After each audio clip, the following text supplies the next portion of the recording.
Feitos científicos e práticas sociais e culturais sugerem novos modos de experienciar e sentir a realidade. Aplicativos, softwares de transmissão em rede, tecnologias vestíveis e de realidade aumentada são alguns exemplos de dispositivos responsáveis por nos envolver em inquietantes experiências estéticas, artísticas e afetivas. E nessas situações novas, nesses novos fenômenos, parecem se dissolver, inclusive, as nossas próprias noções de tempo e espaço.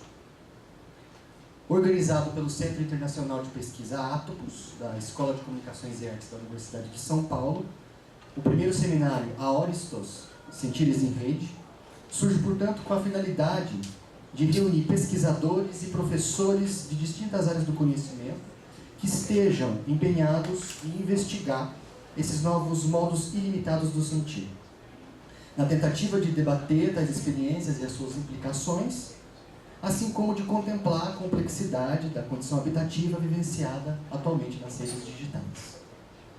O Atopos é uma rede internacional de pesquisa, uma rede interdisciplinar, e conta com integrantes em nível de graduação e pós-graduação, procedentes de áreas como ciências sociais, história, física, artes, biologia e outras.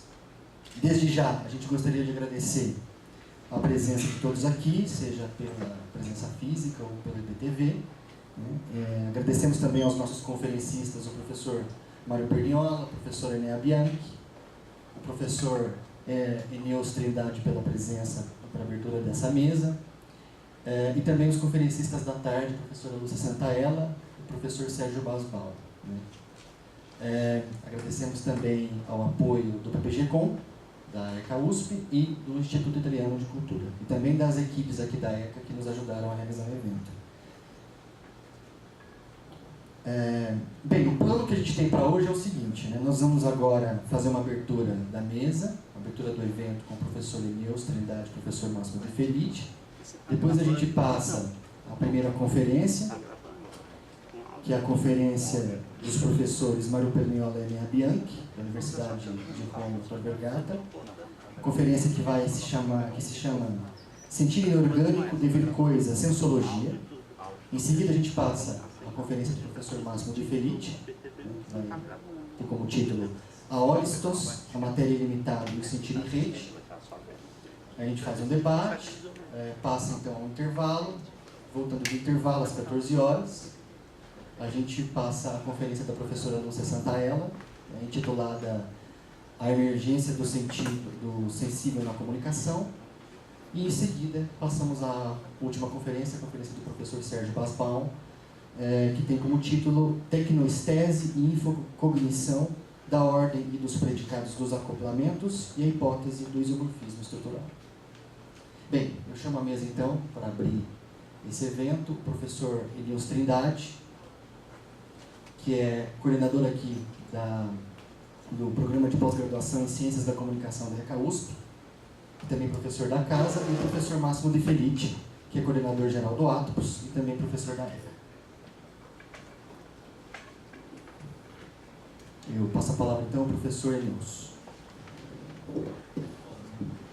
Bom dia, meus cumprimentos a todos e todas aqui presentes e os que estão nos assistindo pelo PPG. Em nome do PPG-Com, eu saúdo vocês e desejo uma boa jornada de trabalho dentro de uma perspectiva temática colocada pelo Centro Internacional de Pesquisa Atopos, dirigido aqui pelo meu colega, o professor Máximo De Felice, que é um centro de destaque no âmbito do nosso programa, em termos das suas relações internacionais e da proposta inovadora teórica que este centro traz na pesquisa filosófico-teórica, de encontrar caminhos para pensar essas novas formas de interação, essas novas demandas empíricas que têm transformado o sentir, as condutas éticas e instituído novas lógicas. É a partir dessa compreensão que eu acredito na função da pesquisa, do Centro de Pesquisa Atopos. A temática Aoristos ela é uma temática que se associa a partir do seu conceito, né, da sua etimologia, com a perspectiva da indeterminação e, portanto, coloca a comunicação numa coisa que outros autores brasileiros também vêm discutindo, que eu também partilho, que é a ideia de comunicação como tentativa. Nessa perspectiva da comunicação como tentativa, a gente põe em xeque muitas coisas. Eu, por exemplo, venho de uma área em que a comunicação tem que ser vista na certeza pela publicidade. A ação da comunicação publicitária, ela tem que ser vista na perspectiva do marketing como lugar de certeza. Por outro lado, qual é o método? Ou qual é o parâmetro científico que a gente tem para poder validar que aquela comunicação vai trazer aquele resultado de marketing? Mesmo as pessoas que estudam as questões de mensuração de comunicação corporativa em âmbito de marketing não conseguem um critério definido. Você consegue para alguns modelos de comunicação de varejo, mas não consegue para todas as formas de comunicação organizacionais. Então, você tem aí um desafio muito grande, porque a natureza da comunicação, e sobretudo na perspectiva estética dos sentidos digitais, ela cria uma série de incertezas, uma série de possibilidades de usos e experimentações que não se definiram nas suas normas e nas suas regras como elas estão em construção. Ao se debruçar diante desse objeto, a gente tem um desafio de pesquisas exploratórias num novo patamar de configuração que demanda um novo rearranjo de combinações teóricas, de formulações filosóficas sobre o campo, e por isso, em decorrência disso, uma construção teórica, e uma perspectiva de método aberto, não há mais o método cartesiano, uma ideia de método, né, que sirva de guia, de roteiro, mas que não seja necessariamente algo que se determine sobre os objetos, porque esse determinismo ele é inalcançável, no meu ponto de vista, numa reflexão que compartilho com vocês. Então, o seminário Aóristos, ele vem no momento oportuno, né, de tentar compreender como esses sentires, num contexto também político que o país vive, né, econômico, em que os determinismos não têm lugar, que as incertezas estão aí em várias dimensões, não só na estética, mas também em decorrência disso na ética, porque a ação das pessoas enquanto estética vai também demandar uma conduta ética, uma forma de ser e de agir, e que essa deontologia demanda uma preocupação para um sentido de lógica que se institui na vida social. Então, é com esse espírito que eu novamente saúdo vocês e passo a palavra para o meu colega Máximo para que ele meta minhas boas-vindas e dê outras diretrizes sobre a importância deste seminário. Eu acho que minha fala aqui é mais uma fala institucional e de tentar localizar a importância desses seminários e do centro de pesquisa no âmbito do PPG-Com, que tem sido de muito destaque, né, pelas inúmeras parcerias. Agradeço a presença dos conferencistas aqui presentes, do professor Mário, do professor Enéa, os outros colegas também aqui presentes, porque não é a primeira vez que o professor Mário está aqui na nossa universidade, né, é um prazer tê-lo conosco outra vez. Então, muito bem-vindo a todos e uma bela jornada de trabalho. Muito obrigado.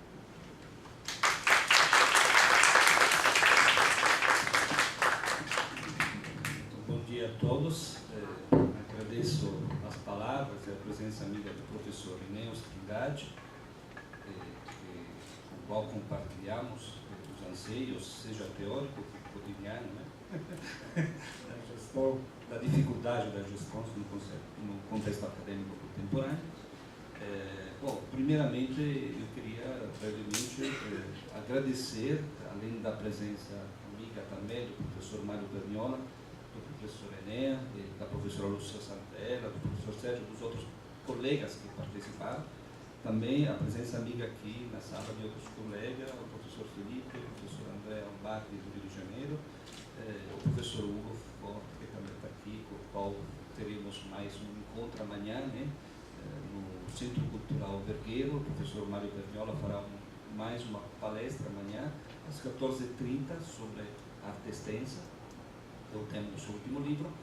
E queria particularmente agradecer os verdadeiros responsáveis por nós estarmos aqui hoje, que são os pesquisadores da linha de pesquisa Auristos, que são o Eli, que está aqui no cerimonial, o Danilo e a Raquel, lá atrás, que são os animadores e articuladores desta linha. O nosso centro de pesquisa é dividido em 4 linhas de pesquisas. As linhas de pesquisa têm atividades, além das pesquisas individuais, têm atividades seminariais quinzenais, produzem textos e estão organizando congressos internacionais. A linha Estrativismo organizou 2 congressos internacionais. A Auristos está começando agora. O TECO, que é a linha que trabalha sobre a comunicação indígena, também está organizando proximamente, seja um livro ou uma coleção. E o Dianuia, que é uma linha que estamos organizando, estamos começando, que trabalha a questão da digitalização da academia. Então, as linhas são autônomas, tem grupo de estudos, tem atividade, tem publicações, e são movidas por um anseio de conhecimento comum que liga os diversos membros que fazem parte.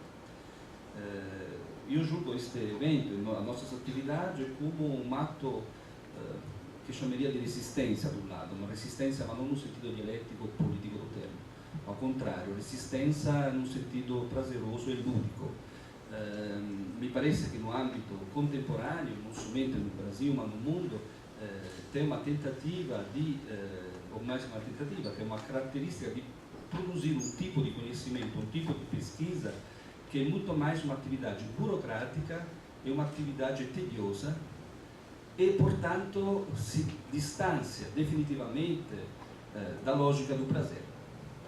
Ao contrário, a linha Auristos nasce primeiro para investigar o prazer, né? Já o contexto, né, o anseio da linha foi tentar, nas diversas, os 3 estão na pós-graduação, né, estão pesquisando em âmbitos diferentes como está mudando a sexualidade, o sentir, através das conexões em redes, né? Como é essa sexualidade que está em rede, que já não, como veremos nas diversas palestras, não se pode mais definir apenas pornografia, mas é algo que conecta corpos, banco de dados, circuitos, em uma rede complexa que desenvolve um sentir novo, que não é nem orgânico nem inorgânico. E, portanto, o tema da linha de pesquisa, esta reflexão, obviamente teórica, né, baseada em muito dos textos do professor Perpignone, que trabalha, tenta identificar isso, e faz, portanto, do sentir não apenas o objeto de estudo, né, mas do sentir e também do prazer, não apenas o objeto de estudo, mas um pouco as categorias guia do conhecimento. Eu acho que é necessário resistir e pensar e considerar e reproduzir de novo um tipo de conhecimento que seja prazer, que seja o resultado não tanto de tarefas burocráticas, mas de um envolvimento emotivo total. Esse tipo de pesquisa que nos átomos tentamos levar para frente e que inevitavelmente se torna também uma atividade transgressora e não reprodutora de outra. O conhecimento, entre as outras funções, tem aquela de produzir o novo, de inventar o novo, de criar o novo. E nunca, como hoje, o Brasil necessita disso. E a questão que eu venho até debatendo com meus amigos pesquisadores do ACOS é de onde vai vir esse novo?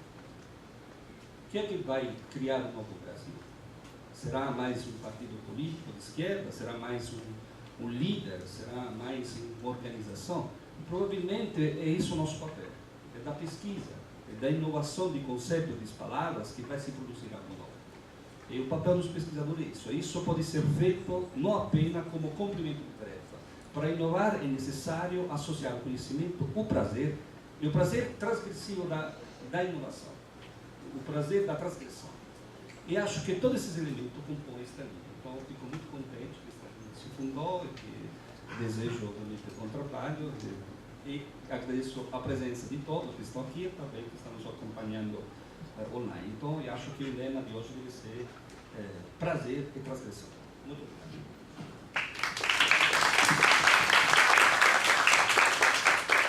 professor Neus, obrigado, professor Máximo. A gente passa agora, então, a uma breve intervenção dos pesquisadores da linha, que vão falar um pouco mais sobre a nossa temática. Então, eu gostaria de dividir a mesa com o Danilo Patsdorf e a Raquel Melo.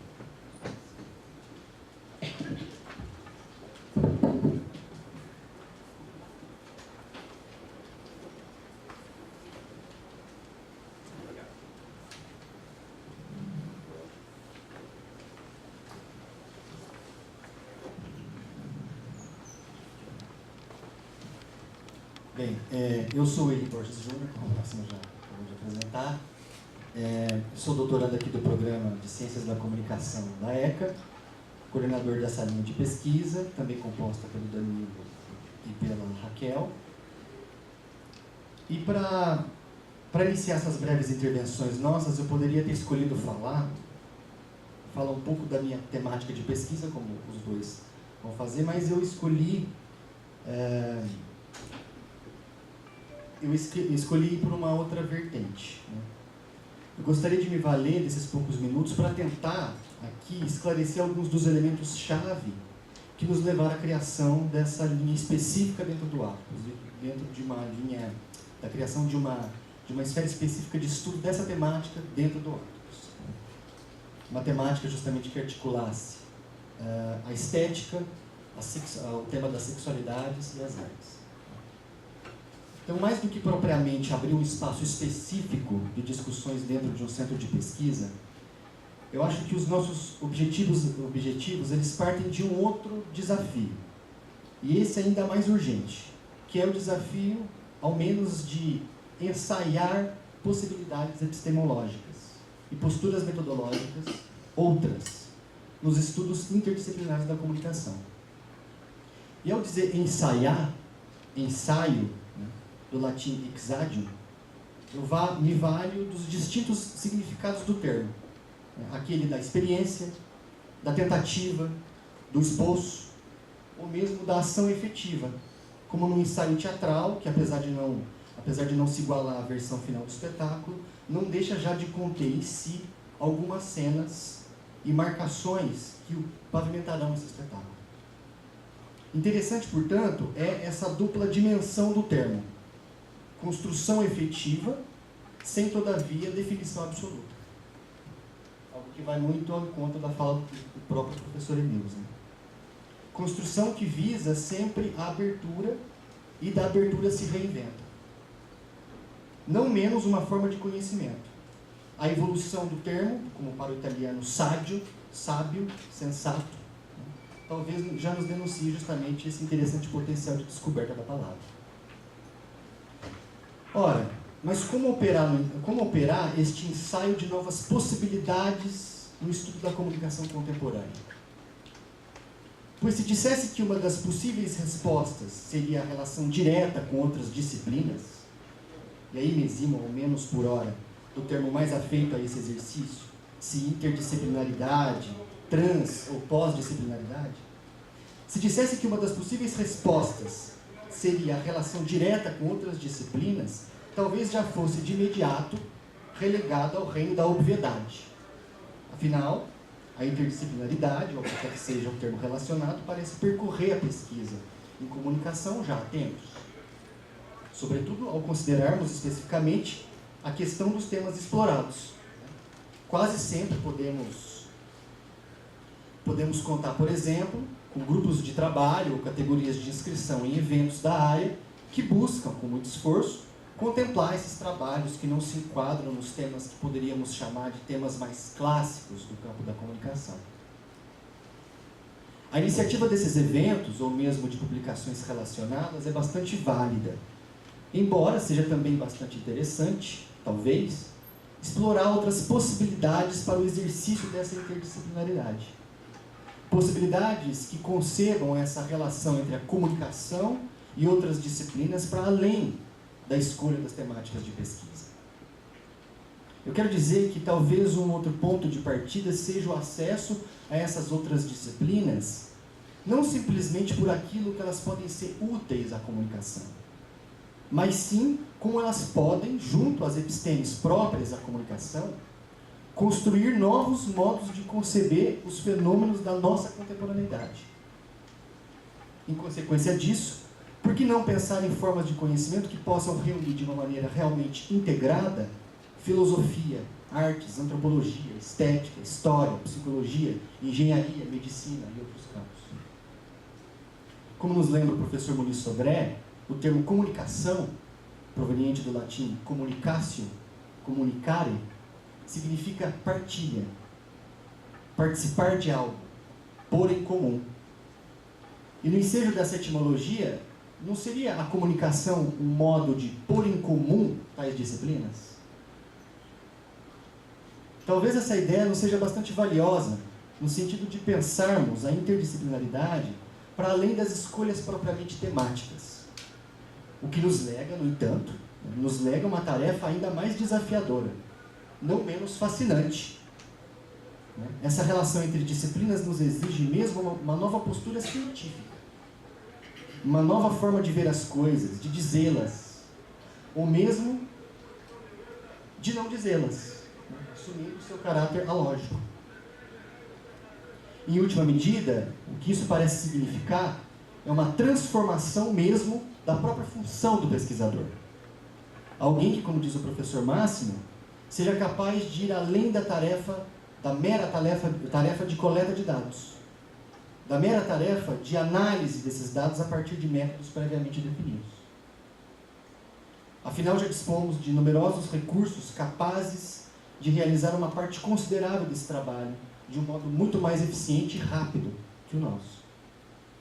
O pesquisador, dentro dessa sua concepção, mais do que um coletador ou um reunidor de dados, encamparia o desafio de descobrir novas formas interpretativas, novas palavras e, por que não, novos mundos.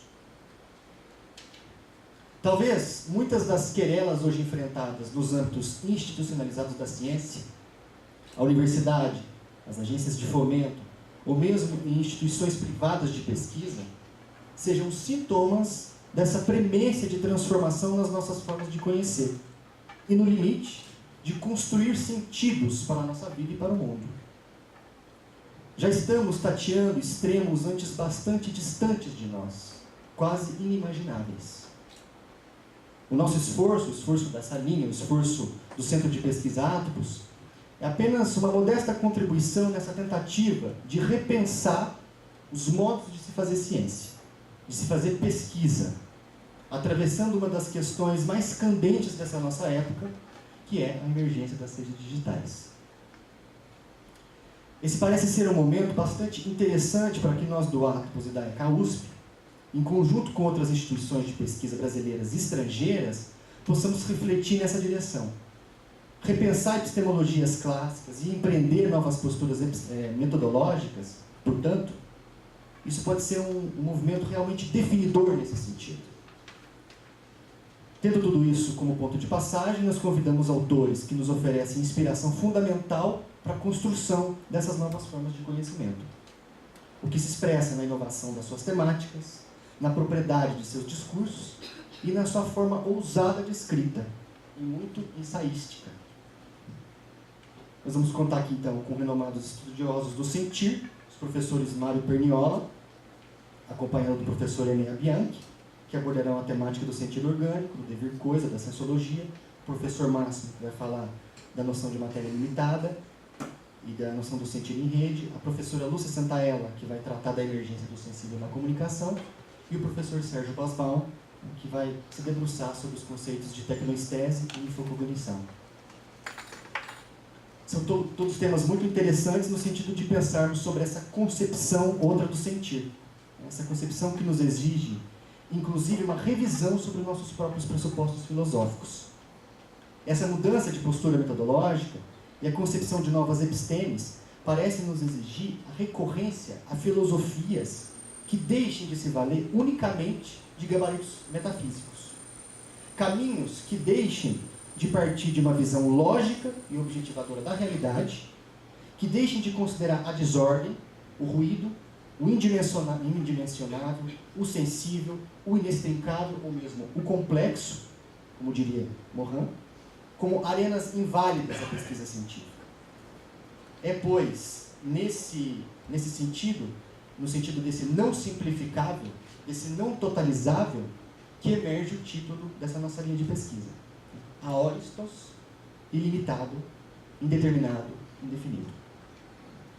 A dimensão ilimitada do termo não nos licencia, no entanto, a uma reflexão sem critérios, a uma reflexão imprecisa, a uma reflexão sem distinções conceituais. Em outra direção, ela nos põe diante do problema mesmo da indisibilidade de certas noções e da impossibilidade de definição de conceitos como paradigmas, como caminhos definitivos de explicação. E é nesse sentido, portanto, que procuramos, nesse centro de pesquisa, reinterpretar fenômenos da nossa contemporaneidade, nos quais as redes digitais parecem desestabilizar práticas, experiências, e desestabilizar mesmo conceitos relacionados às mais variadas esferas.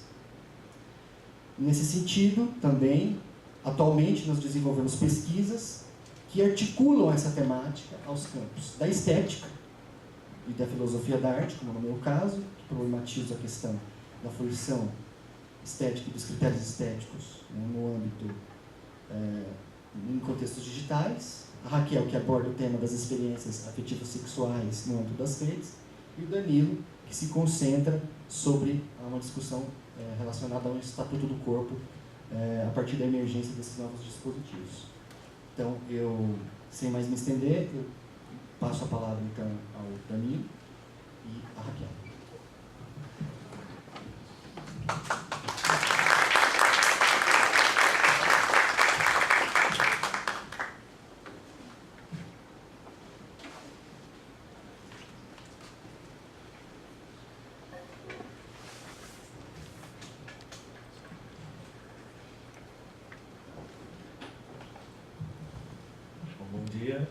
Meu nome é Danilo, como já foi dito, eu sou pesquisador da linha Aóristos, aqui do Atlas, e nessa breve intervenção das nossas falas, enquanto pesquisadores proponentes desse seminário, eu trago um recorte assim, da minha pesquisa, que seria então essa reflexão sobre o Estatuto do Corpo, o que foi transformado nesse Estatuto pós a emergência das redes digitais.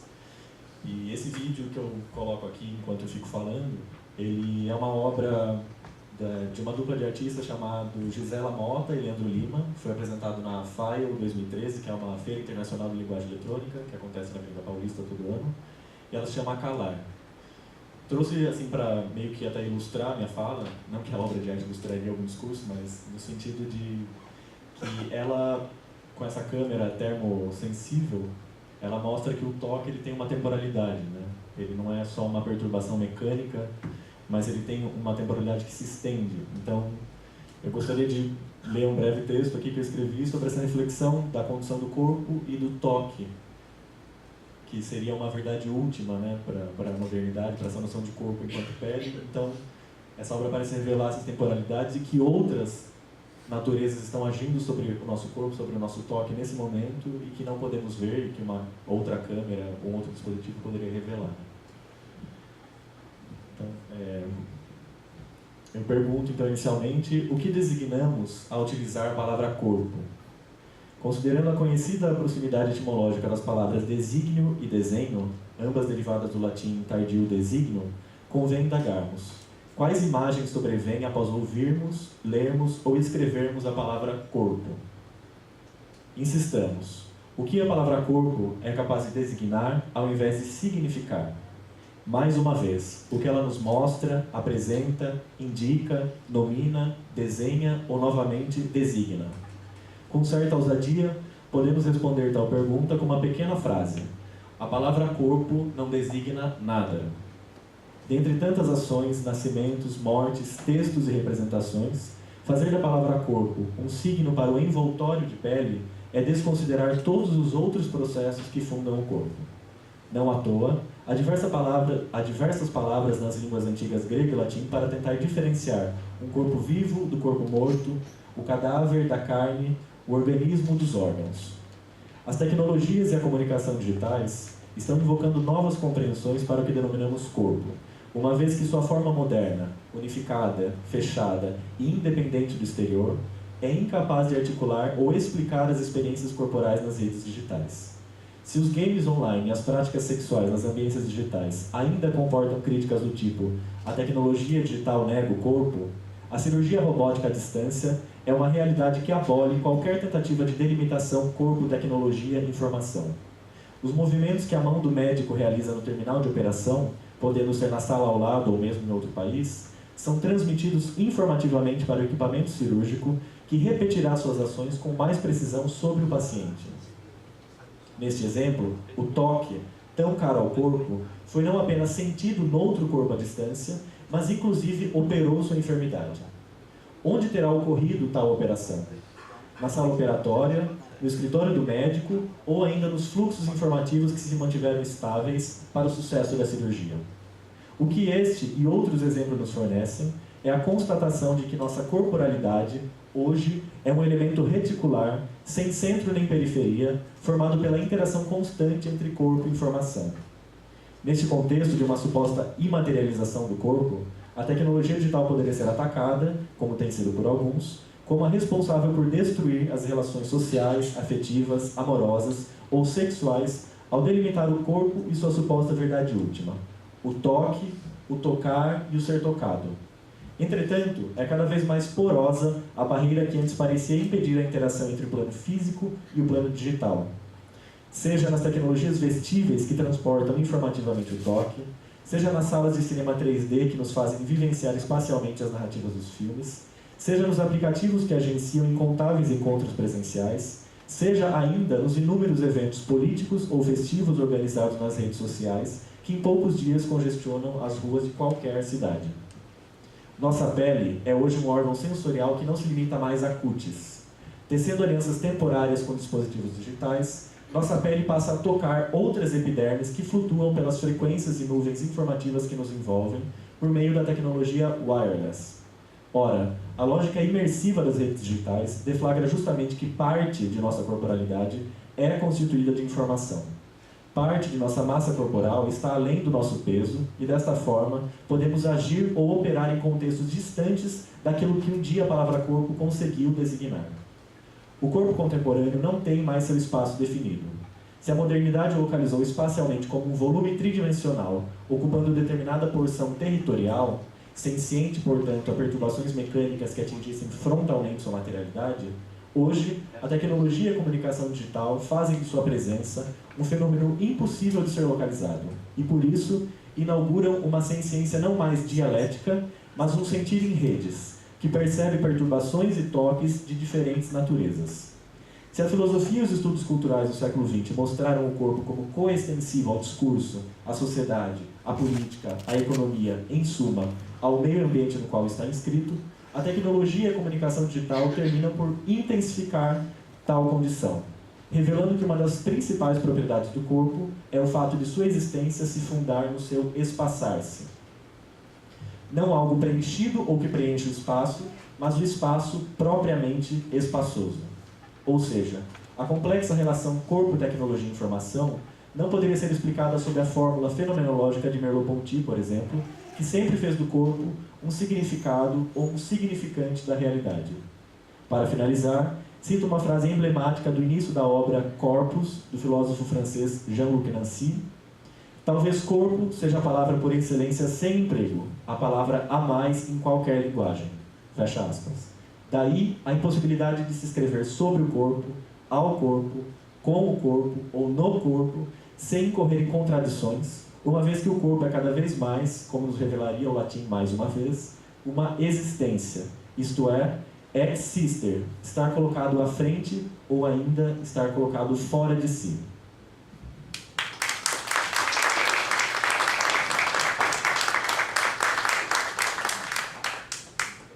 Lindo.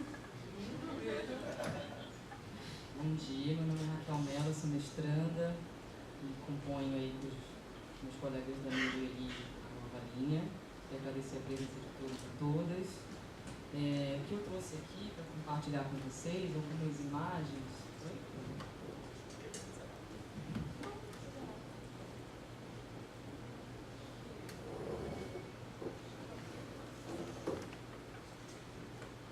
Ok. algumas imagens também para ilustrar a fala, que eu vou, enfim, exibindo ao longo da fala, e, na verdade, é uma discussão menos uma reflexão teórica, muito mais um pouco do percurso que eu desenvolvi na minha pesquisa e também os questionamentos que surgiram e que ainda não têm respostas. Bem, há cerca de 2 anos, numa conversa com amigos, me excitou, literalmente. Entre taças e vinhos e risadas, falávamos sobre os sucessos e fracassos de nossas experiências amorosas e sexuais. Assunto ordinário entre amigos íntimos. Mas havia algo de novo. Os corpos e sexos que buscávamos não estavam somente nas festas e ruas, mas também na rede, sites e aplicativos. Empolgados, gays falavam sobre Grindr, héteros sobre Tinder, mas havia outras referências, o espectro era vasto. Falávamos do estranhamento de entrar em um ambiente digital e nos depararmos com um cardápio de gente disponível para afetar, flertar, ficar, namorar, fazer sexo. Também falávamos do receio, da exposição, do medo da segurança, vazamento de informações, etc. Mas esses sentimentos eram facilmente superados pelo desejo de encontrar alguém, fosse um amor ou um sexo furtivo. Absortos naquelas experiências, todos trocavam sexting, fotos, selfies, vídeos, nudes, assistiam pornô, se masturbavam, transavam virtualmente, criavam avatares, expunhamos a nossa própria identidade ou forjávamos outras. Uns diziam, quero encontrar alguém legal, e até encontravam. Mas no fundo, o que todo mundo queria mesmo era sexo. Né? Decidi então mergulhar nesse ambiente novo, né? Entrevistar pessoas e adentrei os ambientes e me deparei com uma infinidade de arquiteturas, possibilidades de interação, informações, códigos, números, gente e imagens amalgamados me atraíam para uma espécie de excitação permanente, né? Em que olhos e mãos ficam ali o tempo todo passeando, pensando, clicando as telas e dos dispositivos para acessar esse universo ilimitado, né, hiperlinkado do sexo. E, enfim, me deparei com uma série de ambientes. Eu queria aqui falar sobre 3 experiências específicas, com arquiteturas específicas. Eu botei aqui imagens do Tinder, se alguém ainda não conhece, mais para ter uma referência. No Tinder, por exemplo, a gente desliza esse menu de gente, né, na nossa frente, indica a atração por uns clicando no coração, rejeita outros clicando no X, e se a gente é correspondido, a gente pode trocar mensagem, texto, enfim, tudo é monitorado com o nosso consentimento. Quem diz que não está mentindo, porque quando a gente entra, a gente aceita lá os termos de uso. Né? Então, por que a gente permite isso? A gente permite porque a gente quer ver coisas, corpos, gente, porque a gente quer ser visto, como bem apontava Benjamin, né? Do aplicativo Tinder, as pessoas migram para o WhatsApp. E por lá circulam despudoradamente os nudes. Como se estivéssemos aí, talvez, tentando dar fim a essa pecha da vergonha, né? Da desonra e da perversão que foi delegada ao ato do despir. Né? No Camfor, veja, eu procurei colocar um coraçãozinho nas coisinhas mais... Também na escola, né? No Camfor, então, as pessoas de todo o mundo ligam as suas câmeras, né, para exibir seus corpos gratuitamente. Eles teclam, assumem um voyeurismo total, brincam de striptease, se masturbam, transam com 2, com N pessoas, você pode abrir várias câmeras ao mesmo tempo, né, tudo em tempo real. Né, então, estou eu aqui, uma pessoa, sei lá, da Finlândia. E a estética industrializada do pornô, né, aquela coisa maquiada, ela é subvertida pela transmissão amadora de vídeos de gente comum, de corpos comuns. Né, magros, gordos, rígidos, flácidos, novos, velhos, enfim, etc. E quem puder ainda pode ganhar um dinheirinho. Né? E eu trouxe também uma outra experiência, também diferente das 2 anteriores, que é o Virtual Real Porn, que está cada vez mais tendo visibilidade. O Virtual Real Porn fornece por menos de 3 euros Pornografia produzida em 180 e 360 graus, para a gente consumir no óculos Refit, aquele que o Zuckerberg acabou de comprar. Né? Bobinho não, ele. Se a gente quiser, então, incrementar essa experiência sensorial, basta comprar brinquedos sexuais conectados à internet. Então, o Virtual Real Porn tem parceria com a empresa holandesa Kiro, que produziu um masturbador Onyx, que é esse aí, vocês estão vendo, cujo material é siliconado, maleável, reproduz os movimentos das atrizes pornôs. E quem não tem interesse por pornografia também não precisa acessar o Virtual. Você basta simplesmente comprar o brinquedo, né, no site do Kiro, uma bagatela de mais ou menos $240, e para transar à distância com quem você quiser. Você pode usufruir do brinquedo. O Kiro oferece um kit masturbador, que é esse Onyx aqui, e o dildo Pearl, que ambos são sensíveis. E quando nós masturbamos, chupamos ou, enfim, botamos esse dildo, penetramos o dildo no corpo, o nosso parceiro, onde quer que ele esteja conectado à internet, ele vai sentir os movimentos nessa coisa que está acoplada ao pênis. E esses brinquedos também podem ser manipulados pelo smartphone, pelo app no smartphone, está tudo conectado. Né? E aí eu me pergunto, né, o que seriam essas experiências, se não a expressão de uma relação promíscua com a tecnologia, de que fala Paul Beatriz Preciado, né? Ao fazermos outro, assumindo identidades fluidas, incorporando a tecnologia ao sexo, não estaríamos seguindo o conselho contradisciplinar do filósofo para assim enterrarmos de vez a pretensa verdade absoluta sobre corpo e sexualidade? Se permitir tornar bit para ser tragado por gente e coisas tecnológicas conectadas viajando aleatoriamente, sem propósito na rede, não seria um devir coisa na experiência de reificação da sexualidade defendida por Mário Perniola, como alternativa à ilusão romântica, obrigação do gozo e objetividade enfadonha do sexo? Acoplar no meu pênis ou na minha vagina um sextoy sensível, conectado, não seria estender meu sistema nervoso, meu sexo, tal como apontava o McLuhan? Ou ainda melhor, esse ato conectivo reticular entre carne, sangue, sentir, carbono, cobre e silício não ratificaria nossa inquestionável heterogênese?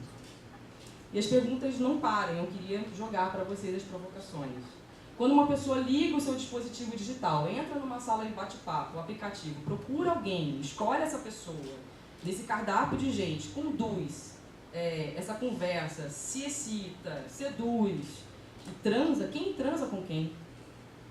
Somente aquelas duas ou mais pessoas de ossos, carnes e fluidos, ou também a máquina? Os circuitos, bancos de dados, informações, algoritmos, inteligência artificial. Quando conectados à rede para consumirmos conteúdo erótico pornográfico, paquerar, buscar sexo ou amor, nosso corpo é captado por essas câmeras. Transmuta-se em código binário que viaja nos dispositivos, cabos, fibras ópticas, redes, sendo recodificado por outros dispositivos, por outros corpos. Como compreender tal experiência? Onde acontece esse sexo? No corpo, nos dispositivos, na rede, nas nuvens? Em nenhuma ou em todas essas dimensões. Ousamos afirmar: estamos transgredindo ordens e morais sociossexuais que encerram o sexo ao genital, ao gozo, à reprodução e à heteronormatividade. Estamos, ao menos em parte, prescindindo da materialidade do corpo para sentir e proporcionar prazer sexual e, incontestavelmente, os dispositivos tecnológicos comunicativos participam dessa experiência, desse sexo. Então, o digital que rompe as fronteiras, espaços temporais e corporais, nos inserem, portanto, em uma forma incontornável, noutra dimensão do sentir, um sentir conectado, complexo, em rede, ecológico, atópico, mutante. Do sentir sexual participam, portanto, gentes genitálias, mãos, pés, imaginação, imagens, sex toys, computadores, motherboards, mouses, cabos submarinos, ar, toda a parafernália tecnológica e ambiental que a gente possa imaginar. Trata-se de uma ecologia sexual digital, um sentir promíscuo, entendendo a promiscuidade em sua concepção amoral. Ou seja, daquilo que mistura desordenadamente coisas e pessoas de naturezas distintas. O reconhecimento da promiscuidade desta ecologia sexual digital talvez nos permita alçar outro patamar epistemológico no campo da comunicação. Pois entendendo a tecnologia como elemento interveniente e constitutivo do humano, e não como coisa externa ou mera mediadora de suas relações, talvez possamos compreender mais claramente os fenômenos contemporâneos implicados pela tecnologia digital, inclusive nossas práticas sexuais e construção da própria sexualidade. Essa imagem que eu separei, na verdade, é um glitch que eu fiz, eu deturpei uma obra do designer gráfico australiano Leif Podansky, e essa obra dele, intitulada Orgia Orgânica, ela, enfim, aparece de uma forma mais definida os corpos das pessoas, propriamente numa orgia. Então eu decidi fazer um glitch dela, então eu perturbei essa imagem, né, a partir de um software online, digital mesmo, né, e eu entendo essa ecologia sexual digital da qual eu falei aqui, tão desordenada quanto essa imagem, né, uma imagem que não nos permite definir os corpos, os sexos, as coisas e o digital. É isso, gente. Obrigada.